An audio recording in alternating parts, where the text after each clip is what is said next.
Eterspire just announced that almost everything on its current roadmap is being delayed. Now, you don't actually see that on their main website. Their main website, the only thing you see is in the news archive is about the ancient Alcalaga quest they just added. But I noticed this on Reddit. It goes to a blog post, which is eterspire.dev. It's kind of hard to find this, but they just posted this on the 28th, and they call it the Year of Retention, and they give us the TLDR, essentially saying that everything has been delayed. Everything's been put on hold except for a few things here. Now, this may sound really bad at first, but after you read through this very long blog post, I'm going to summarize what I think about it, in my opinion here, is that I think this actually might be the best thing that they can do.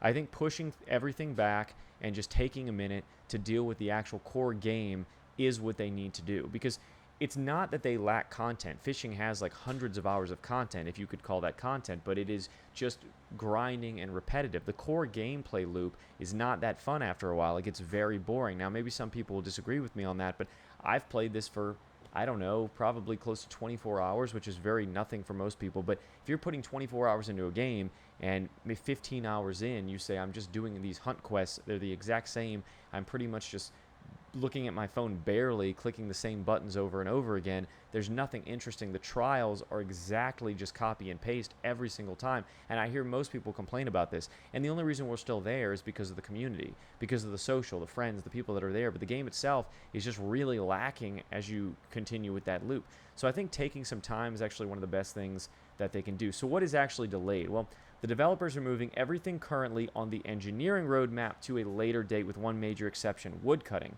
Woodcutting is still planned to be released on schedule. The daily quests are still coming, but they actually are going to be coming out later at a later date. The developers have been very clear that these features are delayed. They are not canceled. They say that several times over and over. I think they're very redundant in this blog post because they want to just really hammer home that fact that they're not canceling these things, that they're just focusing on some other stuff.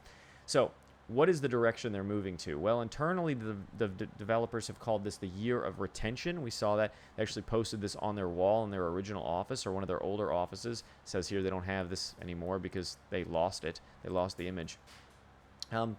But their basic retention, if you're not familiar with that term, it basically means keeping the players that they have, right? So people are coming back. People are not just playing the game for an hour and deleting it and moving on, but they're coming back. And that's obviously critical for the health of the game, because if people don't stay, they don't pay, and if they don't pay, well, the game dies. Eterspire experienced some major growth last year. I think most of us know that, but the team realized it couldn't rely forever on that constant wave of new players. It needs to retain the players that it has.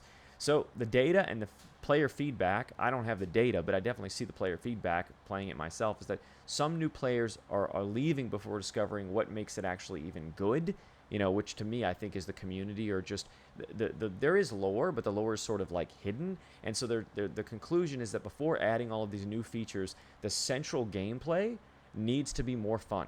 So what is the central gameplay loop? You jump in, maybe you do some hunt quests, you do some trials, you talk to some people, you collect some things.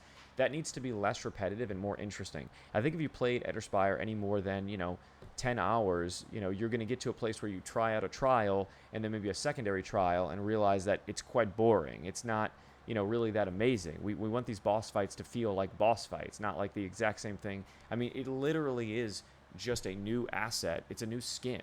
It's the same exact thing. They put a new skin on it. Same mechanics underneath the hood. Now that's a lot faster to pany out content, but it also gets really boring. At some point you realize anybody can tell, unless you're like 10 years old or under, and not knocking any kids that are playing it, but as you get a little older, it's very obvious that this is just the exact same thing. They're just rinsing and repeating it with a different skin.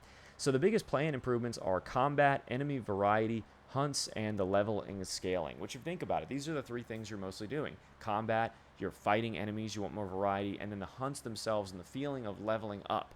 The journey from 1 to 160 is largely like, that's the most people are not even going to hit 160. So if you can't retain someone even to get to your endgame leveling, which is way shorter than something like RuneScape's endgame leveling, you're not getting anybody to do anything. Now, I do think that you probably get to level 40 or level 50 or 60 and start saying, I'm going to put that $30 down because you want those teleportation orbs. But still, if it's not just about people spending money, it's about the game feeling alive with a community. If the chat is dead, no one's talking, then a new person who gets in is going to have the impression that the game is dead. And so you want people running around playing, doing things. If you see people who are high level, that tells other people that other people stuck around to play this game because it was probably worth playing. So you really want people to keep playing and stick around. So combat, they said, is the activity obviously people spend most of their time doing. So small problems become very noticeable over time. They want the attacks and abilities to feel more smooth. They want animation flows to be better, more reliable controls, and a greater feeling of control during fights. Enemy variety, they openly admit that too many enemies currently feel exactly the same. The appearance and stats may change, but obviously the gameplay feels the same. So for me, that's probably the most exciting thing, is that they're going to change enemy variety, because it does get just really boring. And then the hunts and the level scaling. So this is a really interesting point, okay, that they're going to try out. Hunts are obviously like the #1 area for progression, feels very repetitive. One idea under development is to temporarily scale older hunts and quest enemies closer to your level. So imagine that you could not just go to your current hunt, but you can maybe go back to Onion or other people like that.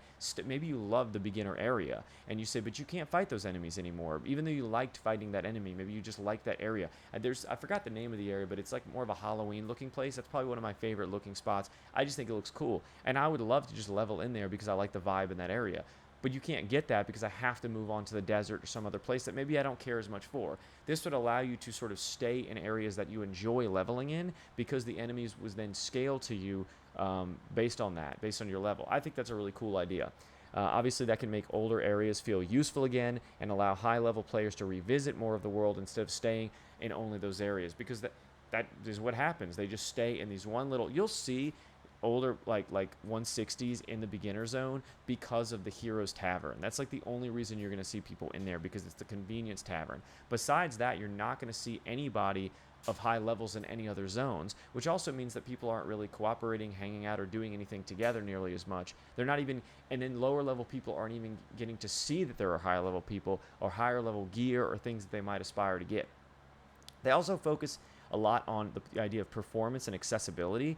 Apparently about 40% of Android players are experiencing some kind of performance issue. Now, I'm on an iPhone, and they note that most iPhone users aren't having any performance issue. Now, I have an iPhone 12 mini, which is a very old device compared to what most people have, and so it does heat up quite a bit. If I keep it on in the background, my phone gets really, really hot, so even an older iPhone, I think, has some problems.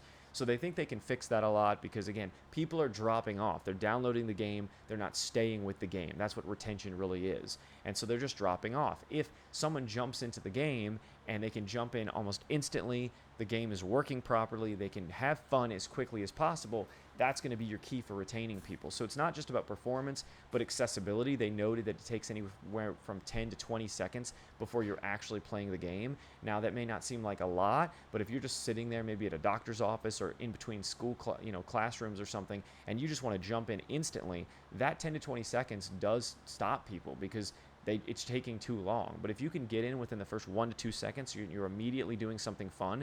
Imagine once they do the daily quest system, if you can get in and they increase this accessibility, if you can get in with literally in like 1 to 2 seconds, and boom, you've got a daily quest, and you can click it, you're already there. So within 5 to 10 seconds, you're actually already playing the game loop and having fun with more varied enemies. That's going to retain players because you're going to have this dopamine cycle that works a lot faster.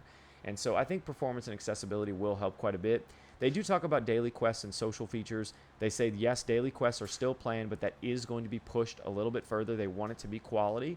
Their goal is to create, says, an enjoyable daily objective and rewards without making the game feel like a job. Good luck with that. That's going to be very difficult, in my opinion, to make happen because daily quests just very much feel like that. They can feel very much like a job. And so I don't know if they're going to be able to pull that off or not. We'll see. Hopefully they can. The social features are also being improved. I think that's going to be great. A redesigned chat interface, better chat management, universal, lots of stuff. And because obviously chat, in my opinion, when I get on the game and no one's saying anything, I feel like, to me, it is sort of like the game is a chat. Like the chat, if the chat wasn't there, if this were a single player game, I would never play it. I'd be bored to tears. I would say this is the grindiest, most boring game ever. But there's something about being able to just grind and have a little bit of fun with these enemies in a cool vibe area while you're just chatting with people. It feels like you're in a chat room with something to do. That's what it sort of feels like. And I think that if people aren't talking when I get on, I'm less likely to play the game. It's not nearly as fun or interesting than when people are chatting and talking and then I'm playing the game. They sort of go hand in hand. Imagine with me, if this game were single player, no one was talking, no one was running around, would you really play Eterspire? Maybe some of you would, but I think the vast majority of us would not. And so if the chat and the sociability is not there, then I think the game is sort of dead. So my take on this is that this is a hard decision to make. As a company, this is a hard decision to make because what you're telling people is something they don't want to hear, which is we want more content. We want to see wood cutting. We want to see daily quests, make fishing better, or whatever the case is. People want to see more content, more content, more content, especially the people who are putting money into the game because those are the people who are already way at the end of the game, right? But if they really want to look at the long-term health of this, if you want Eterspire to be here in 5 to 10 years, then you need them to do this, okay? They need to fix the fundamental things if the game is going to be here in 5 to 10 years. MMOs die all the time. MMO RPGs are probably the hardest game to make and to maintain and to keep a player base, and it lives and dies with the player base.